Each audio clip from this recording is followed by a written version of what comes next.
पुराने वक्त की बात है। इराक के किसी गांव में एक लड़का रहता था। उसके माँ बाप इंतहाई गरीब थे और बड़ी मुश्किल से गुजर औकात होती थी। वो लोग मुसलमान थे, लेकिन वहाँ गैर मुस्लिम भी रहते थे जो मुसलमानों से ज़्यादा अमीर थे। उस लड़के को इल्म हासिल करने का बहुत शौक था, लेकिन पैसों की कमी की वजह से वो पढ़ नहीं सकता था। खुद गरीबी की जिंदगी गुजार रहा था, इसलिए गरीबों के दर्द को जानता था। खास तौर पर मुसलमानों पर होने वाले जुल्मों पर उसका दिल जलता था।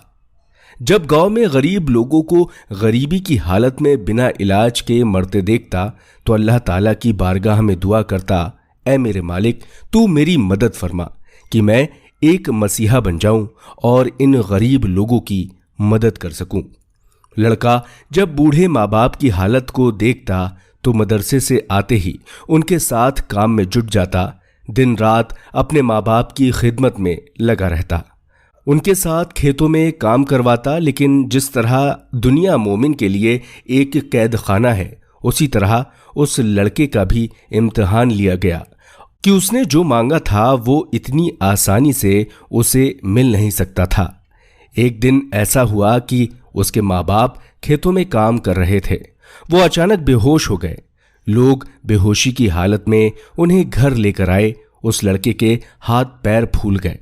लड़का गांव के हकीमों के पास गया, लेकिन किसी को कुछ समझ नहीं आया।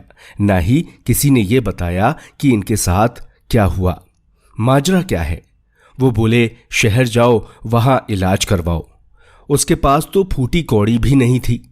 मजबूर होकर वो पैसों की भीख मांगने गांव के गैर मुस्लिम अमीर आदमी के पास गया, जो उस जगह का हुक्मरान भी था।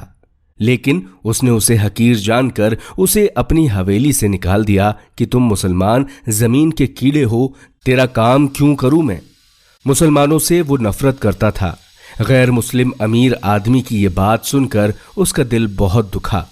उसने आसमान की तरफ मुंह किया और उस लड़के ने कुछ पढ़ना शुरू किया, जैसे कह रहा हो, ऐ मालिक, मैं तेरी रज़ाओं पर राज़ी हूँ। मैं इन तकलीफ़ों पर तेरी रज़ा, तेरी खुशी और इम्तिहान समझकर सब्र करता हूँ। लेकिन मेरे माँ बाप को हुआ क्या है? इनके जिस्म का तो खून भी ख़त्म हो रहा है। ये इस तरह बेहोश हैं, मैं इनको कैसे होश में लाऊं? उनकी सांसें अब धीमी धीमी चल रही थीं। आखिर वो लड़का अपने माँ बाप को लेकर शहर के मशहूर तबीब के पास पहुंचा तो जवाब मिला, मुफ्त इलाज नहीं होगा, इतने रुपए देने होंगे। वो लड़का उन हकीमों से रोते बिलखते इल्तिजाएं करता रहा, लेकिन उनके मुलाजिमों ने उसे धक्के देकर उस जगह से बाहर निकाल दिया और उसके माँ बाप वहीं पर उसके हाथों में दम तोड़ दिए। उस वक्त उस नन्ही सी जान पर क्या बीती होगी। रोती बिलखती सिसकियों की सदाओं के साथ वो अपने माँ बाप की कमज़ोर लाश को लेकर गांव पहुंचा और ऐसे ही गुमनाम इंसानों की तरह उसके माँ बाप के जिस्मों को खाक के सुपुर्द कर दिया गया, क्योंकि अब गांव में हर कोई इसी तरह मर रहा था। समझ नहीं आ रहा था कि ये पुरस्रार बीमारी क्या है। जो गरीब लोग खेतों में जो काम करते थे वो खड़े खड़े बेहोश हो जाते और उसके बाद 10 दिन के अंदर उनकी मौत हो जाती। गमों का पहाड़ टूट जाने के बावजूद उस लड़के ने अपने रब से शिकवा करना मुनासिब न समझा और इरादा कर लिया कि वो एक दिन इन सब से बड़ा और काबिल तबीब जरूर बनेगा और इस बीमारी का इलाज जरूर निकालेगा। एक दिन वो गांव के करीब बने हुए किसी जंगल से गुजर रहा था कि अंधेरे में उसे एक रोशनी सी नजर आई। वो हैरान हुआ कि इस दरिंदों से भरे जंगल में ये कौन बहादुर रह रहा है जहां पर कोई इंसान आता नहीं है। वो तो भटकता भटकता कहां पहुंचा था। उस झोपड़ी में एक चिराग जल रहा था। वो लड़का झोपड़ी की तरफ बढ़ने लगा, लेकिन एकदम अचानक उसकी आंखों के सामने अंधेरा छा गया और अपने माँ बाप की तरह वो भी चकराकर जमीन पर गिर गया। क्या हुआ था उसे नहीं पता। जैसे ही वो मुकम्मल तौर पर अपने होश में आया तो घबराकर उठने लगा। वहां एक लंबी दाढ़ी वाले बुजुर्ग थे जिनका चेहरा बहुत नूरानी था, अंधेरे में भी चांद की तरह चमक रहा था। अल्लाह वाले ने कहा, बेटा घबराओ नहीं। लड़का बोला, बाबा मुझे क्या हुआ है, मैं यहाँ कैसे? तो बाबा बोले, बेटा तुम्हें इस जंगल के जहरीले तरीन सांप ने काट लिया है, जिसका काटा हुआ होश में नहीं आता और इलाज के बगैर 10 दिन के अंदर वो मर जाता है। लेकिन अफसोस की बात, इस सांप का इलाज मौजूद ही नहीं है। लड़का बोला, तो मैं क्यों नहीं मरा? बाबा बोले, दरअसल जब तुम्हारे पैर पर उसने काटा तुम जोर से चिल्लाए। मैं समझ गया कि कोई भटकता हुआ मुसाफिर जंगल में आया है।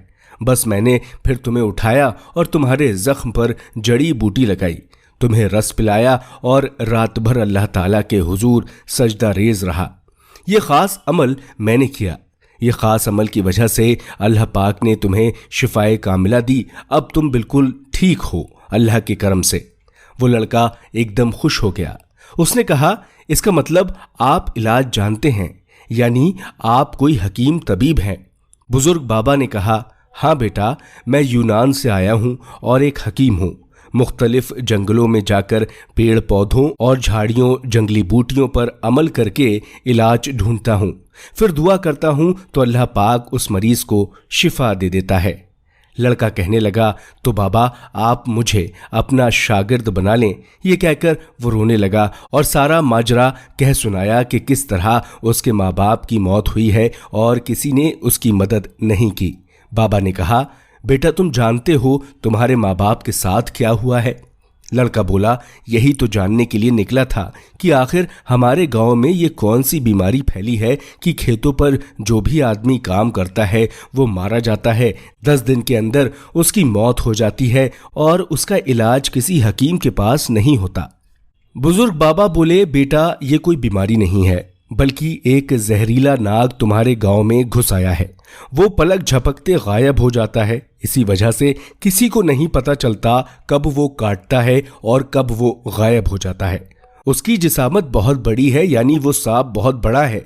वो खास इंसानों के सामने आता है। लड़का उन बाबा से बोला, तो आपने उसे देखा है? बुजुर्ग बाबा ने कहा, हाँ, वो मेरे सामने कई बार आ चुका है और तुम्हें भी उसी ने काटा था। तभी मैंने उसे दुआ पढ़कर वहां से गायब कर दिया। अब उसकी नस्ल यहां पर फैलती जा रही है। मैं तुम्हें अपने साथ इसलिए लाया था कि मैं तुम्हारी नीयत को भाप गया था। अल्लाह पाक ने तुम्हें जिंदगी दी, अब तुम बच गए हो। तुम्हारी ख्वाहिश के मुताबिक मैं तुम्हें अपना शागिर्द तो बना लूंगा, तुम्हें यह खास इल्म दूंगा, लेकिन बेटा इसका गलत इस्तेमाल नहीं करना, वरना सब जाया हो जाएगा और वो नाग पूरी बस्ती को निगल लेगा। लड़के ने हामी भर ली और यूं आगाज हुआ उसके इल्म हासिल करने का। वो अल्लाह वाले उसको इल्म सिखाने लगे। वो अल्लाह वाले के साथ जंगलों, वीरानों, बयाबानों में जाता और दिल लगाकर उस खास इल्म को हासिल करने लगा कि जिसकी वजह से वो अपने गांव वालों को बचा सकता था। वक्त का बहाव तेज रफ्तार से चलता रहा। उसने नेक नियति से एक अच्छे सफर का आगाज किया था। जवानी की ठोकरों ने उसे एक बहुत बड़ा हकीम बना दिया। वो खास इल्म सीख चुका था।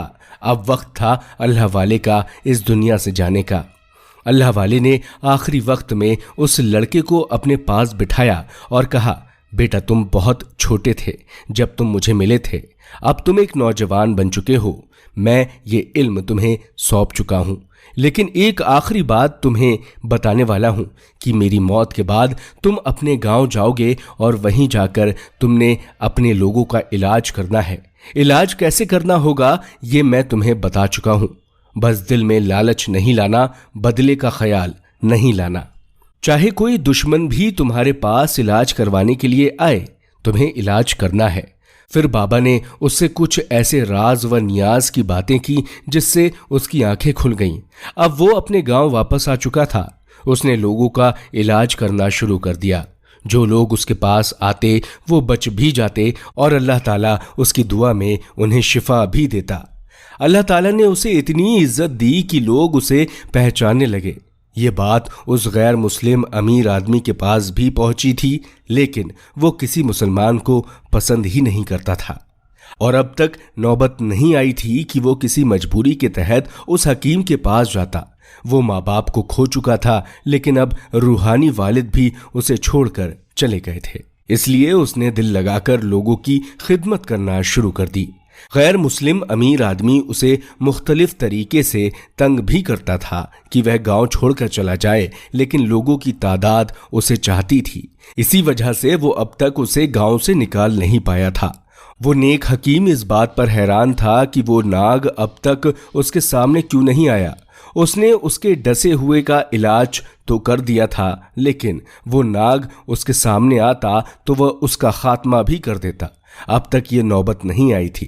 फिर अचानक कुदरत ने उसे एक ऐसे मोड़ पर लाकर खड़ा कर दिया जिसको देखकर उसकी आंखों में अपने मजबूर गरीब माँ बाप की लाश आ गई। वो मंजर उसके सामने आ गया जो परसों पहले हुआ था। एक दिन गांव का वही बड़ा गैर मुस्लिम आदमी जिसको अपनी दौलत पर बहुत नाज था, जिसने कभी उस गरीब लड़के को इलाज के पैसे नहीं दिए थे, उसका सारा गुरूर हवा हो गया, क्योंकि अब बात थी उसके अपने खून की। उसका इकलौता बेटा जिंदगी और मौत की कशमकश के बीच झूल रहा था। दौलत की कोई कमी उसके पास नहीं थी। उसने शहर से और गांव से बड़े बड़े हकीमों और पंडितों को बुलवा लिया कि जितना चाहो पैसा ले लो, बस मेरे बेटे को होश में ले आओ। 10 दिन के अंदर अंदर इसे होश में लाना पड़ेगा, क्योंकि इसे वही मर्ज हुआ है जो इस गांव के बाकी लोगों को होता है। उसे इस बात पर यकीन तो नहीं था कि उसका बेटा भी इसी मर्ज में मुब्तला हो जाएगा, लेकिन 10 दिन से पहले उसे अपने बेटे को वापस लाना था। फिर किसी ने बताया कि मुसलमान हकीमों के पास इसका इलाज मौजूद है।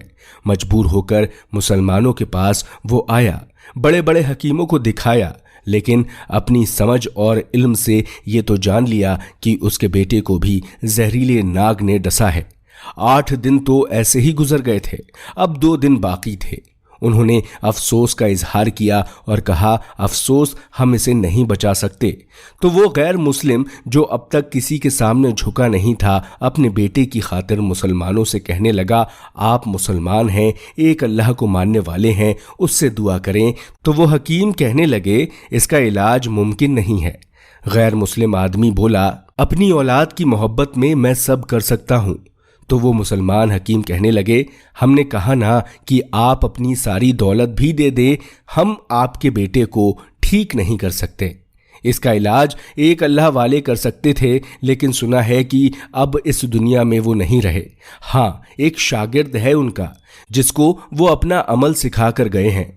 वो आपके ही गांव में है और लोगों का इलाज करता है। अमीर आदमी समझ गया कि ये वही हकीम मुसलमान है जिससे वो नफरत करता आ रहा था और जिसका मजाक उड़ाया था, जिसको तरह तरह से अजियत देना चाहिए थी ताकि वो गांव में छोड़कर भाग जाए। वो अमीर गैर मुस्लिम नाकाम नामुराद होकर गांव वापस लौटा और लाचारगी की हालत में उस हकीम लड़के को ढूंढता रहा। फिर किसी ने बताया कि वो फला जगह में एक झोपड़ी है, वहां रहता है। वो यूनानी हकीम बहुत नेक इंसान है, वो अल्लाह की मखलूक पर बड़ा मेहरबान है। वो अमीर आदमी जानता तो था और ये जानकर ही उसने उसे तकलीफ दी थी। आखिर में वो बड़ी मजबूरी के तहत नौजवान की चौखट पर गिरता पड़ता पहुंचा, जिसको उसने बरसों पहले अपनी चौखट से धक्का देकर बाहर निकाल दिया था कि तू एक मुसलमान है। लेकिन उसको ये खबर नहीं थी कि आज अल्लाह ताला ने उसको उसी नौजवान के दर पर ला खड़ा किया है। बेयारो मददगार अमीर आदमी को देखते ही उस रहमदिल नौजवान ने पहचान लिया कि ये वही गैर मुस्लिम है जो कभी बहुत मगरूर हुआ करता था। लेकिन उसने अपने मुंह से कोई जुमला नहीं कहा, बल्कि उसे हौसला दिया कि अल्लाह ताला ने अगर आपके बच्चे की जिंदगी लिखी है तो इसे कुछ नहीं होगा। उसने उसे कहा कि मुझे 2 दिन का वक्त दीजिए, 10 दिन होने से पहले मैं आपके बेटे को अल्लाह की रजा से ठीक करने की कोशिश करूंगा। बाकी इसकी जिंदगी, इसकी मौत अल्लाह ताला के इख्तियार में है। वो उसे एक खास कमरे में ले गया और अपनी आंख बंद करके दुआ करता रहा। उसने वो खास जड़ी बूटी जो नाक के काटे जाने पर लगाई जाती थी, वही उसके जख्म पर लगा दी। फिर उसने इबादत शुरू कर दी। 2 दिन तक मुसलसल नमाज पढ़ता रहा। वो अमीर गैर मुस्लिम उसके दरवाजे के बाहर ऐसे बैठा हुआ था जैसे कोई भिखारी भीख मांगता है। फिर वो नेक हकीम अल्लाह ताला के हुजूर सजदा रेज होकर दुआ करने लगा, या अल्लाह, ये बहुत बड़ा इनाम है मुझ पर कि मैं किसी का इलाज कर रहा हूँ। या अल्लाह, मेरे उस्ताद जी अल्लाह वाले ने मुझे समझाया था कि किसी के साथ बुरा नहीं करना, ना ही बदला लेना, वरना मेरा इल्म जाया हो जाएगा। तुझे तेरी किब्रियाई का वास्ता इस लड़के को तू शिफाए कामिला दे दे। या अल्लाह, इसका बाप भिखारी बनकर बाहर बैठा हुआ है, या अल्लाह उसके बेटे को उसे अता कर दे। उसने दुआ की और अल्लाह ताला ने उस बेटे पर करम किया। जहरीले सांप के उस कांटे का असर खत्म हो गया था। जड़ी बूटी ने काम कर दिया। उस लड़के की दुआ कबूल हुई और वो सेहतयाब हो गया। उसने बाहर आकर गैर मुस्लिम अमीर आदमी से कहा, अब तुम्हारा बेटा खतरे से बाहर है। वो बहुत खुश हुआ। उसने कहा, कितने दीनार लोगे? मैं तुमको दुनिया की सारी दौलत दे दूंगा, सब कुछ दे दूंगा। तुमने मेरे बेटे की जान बचाई है जिसका इलाज कोई नहीं कर सका। वो नौजवान हकीम बोला, कोई कीमत नहीं है इसके इलाज की। वो हैरान हुआ और कहा, क्यों नहीं लेते? तो नेक हकीम कहने लगा, याद है एक बार एक गरीब मुसलमान लड़का तुम्हारे दरवाजे पर आया था अपने मरते हुए माँ बाप को लेकर, लेकिन तुमने उसको धक्के देकर निकाल दिया था। मैं वही हूं। वो अमीर शख्स शर्मिंदा हुआ और कहा, मुझे माफ कर दो, मैंने तुमसे नफरत की क्योंकि तुम एक मुसलमान थे।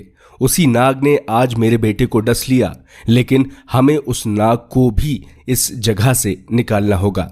लड़का बोला, मेरे उस्ताद अल्लाह वाले ने फरमाया है कि सही वक्त आने पर उसका खात्मा होगा।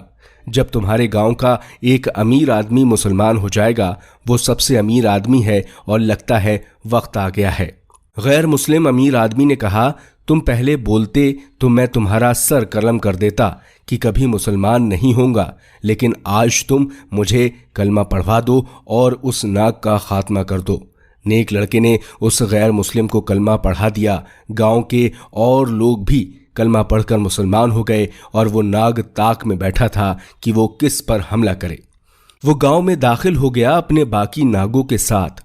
वो गांव के अंदर आया। उसने अचानक सब पर हमला कर दिया। वो एक लड़का पूरी तरह तैयार था। उसने आज उस नाग को अपनी आंखों से देखा जिसको वो कई सालों से देखना चाहता था। वो समझ गया कि अब सही वक्त है, आज इसकी मौत होनी है, इसका खात्मा होना है। उस नाग की जिसामत किसी ऊंचे पहाड़ जितनी थी। उसने अल्लाह का नाम लिया और करीब गया। इससे पहले कि वो नाग अपने साथियों के साथ पूरे गांव को निगल लेता, नेक लड़के ने कहा, या अल्लाह रब्बे करीम, मदद फरमा। हम मुसलमानों की, ये मुसलमानों की बस्ती है। यहाँ पर रहने वाले अमीर आदमी ने भी कलमा पढ़ लिया है। अब सब तेरे मानने वाले हैं, कोई भी मुशरिक नहीं है। तू इस शैतान नाग का, ये दुआ करके उसने ऐसी फूंक मारी कि नाग पहाड़ की तरह रेजा रेजा हो गया। उसके बाकी नाग भी उस लड़के की फूंक से एक एक करके मरने लगे। देखते ही देखते सब जहरीले नाग मर गए। पूरा गांव वहां जमा था। जहां पहले खौफ के बादल थे, अब वो बादल छट गए थे। सुभान अल्लाह।